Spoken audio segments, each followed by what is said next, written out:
Okay, welcome back to Lockdown Electronics and another video from me, Bill. Tonight I'm going to be looking at how accurate my function generator is in producing signals, and also how accurate my analog signal generator is too.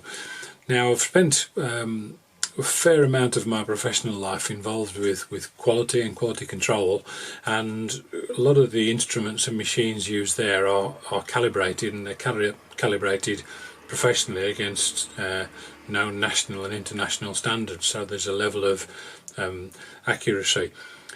Obviously I don't need that as a hobbyist, but I was intrigued to see just how accurate my cheap and cheerful Chinese signal generator is, and how accurate some of the other equipment is as well.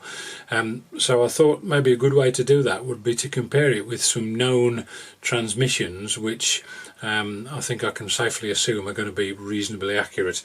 So the three that I picked on are the 198 kHz AM transmitter in Droitwich in the UK, the Shannon Volmet transmitter on 5505, that's single sideband, which presents a bit of an issue as you'll see later, but does nonetheless give you a reasonably good idea. And finally the 9.996 MHz Morse code transmissions, time transmissions from Moscow, which are usually reasonably easy to copy here in Western Europe. So that's the plan. Probably the most accurate frequency measuring device I've got here in the shack is my ICOM HF rig. It's the ICOM 7300, and that's obviously fully synthesized. Indeed, it's a fully software defined receiver and transmitter.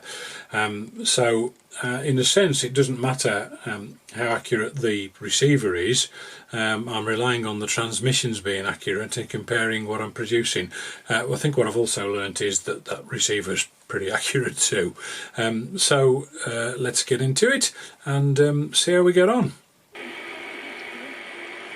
Okay, so the first of those three frequencies which I spoke about just now is the Radio 4 transmitter from Droitwich on long wave, which is on 198 kHz, and you can see it on the display here.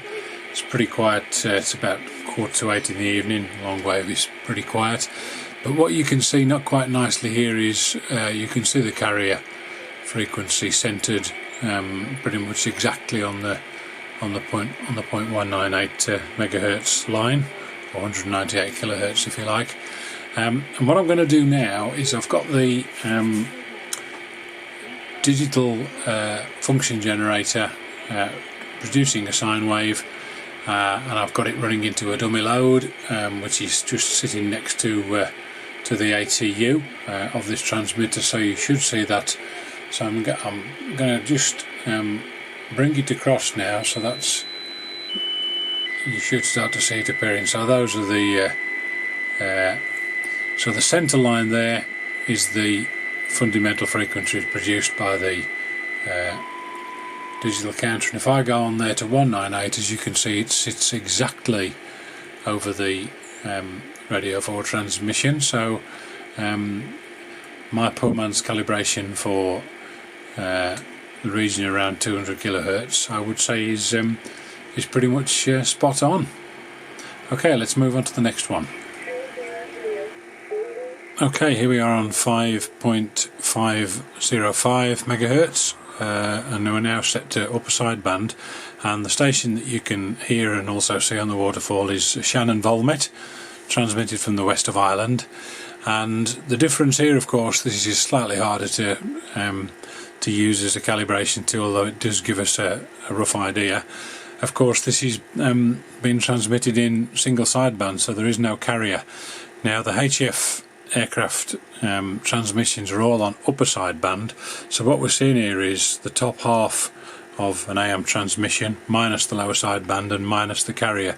So we'd expect the carrier to be somewhere in this area, and obviously you've then got the sideband tailing off. So that's the kind of place I'd expect to see it. So I'm now going to switch on the digital frequency generator, and that peak there, I'm actually going to put the attenuator in, so it just makes it a little easier to see.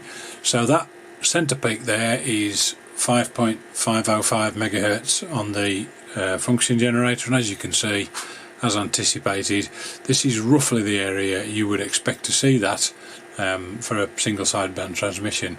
So again, if I now take that out and also take the attenuator out, you can see that, yeah, it's pretty much where you'd expect. So again, on around about 5.5 megahertz, calibration compared to a known transmitter would seem to be pretty reasonable.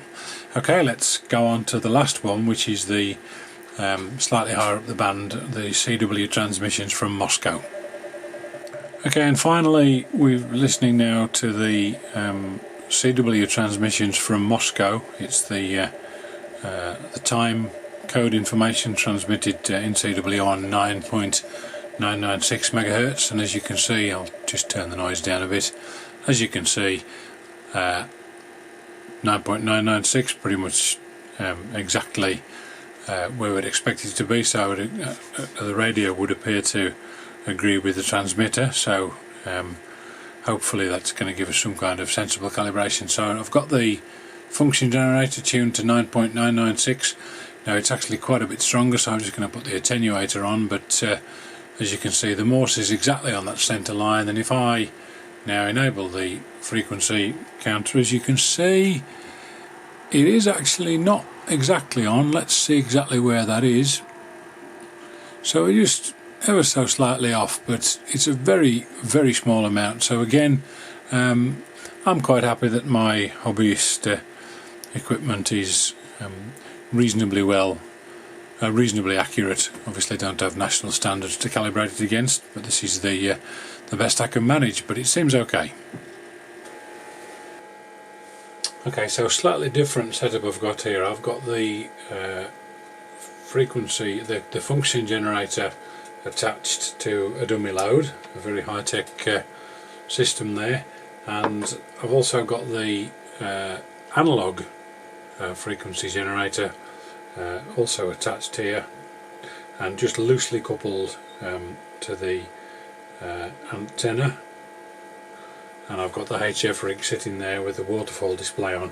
Now what I did was I adjusted the analog frequency generator to 4.5 megahertz and I also produced a 4.5 megahertz marker here, actually that's 10 kilohertz above, so I could clearly see both of them, and that was 90 minutes ago. So the non-crystal controlled, non-synthesized, simply a transistor oscillator running away there, has now been running for 90 minutes, and as you can see, there is a little bit of drift, not terribly much really, but there is definitely a little bit. And if I tune down there to roughly there, I get to about 0.68, something like that, and so you can see there's been a little bit of drift, but not a great deal, whereas the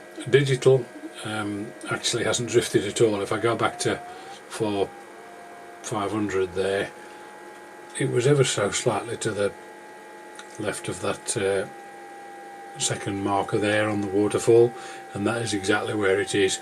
So as you would expect, the digital frequency counter has been much more accurate. Well, hopefully that's made a bit of sense, and you've seen that my cheap and cheerful Chinese equipment is capable of reasonable accuracy, and also I'm quite encouraged by the small amount of drift I'm getting on the analog frequency generator as well, so I'm pleased about that.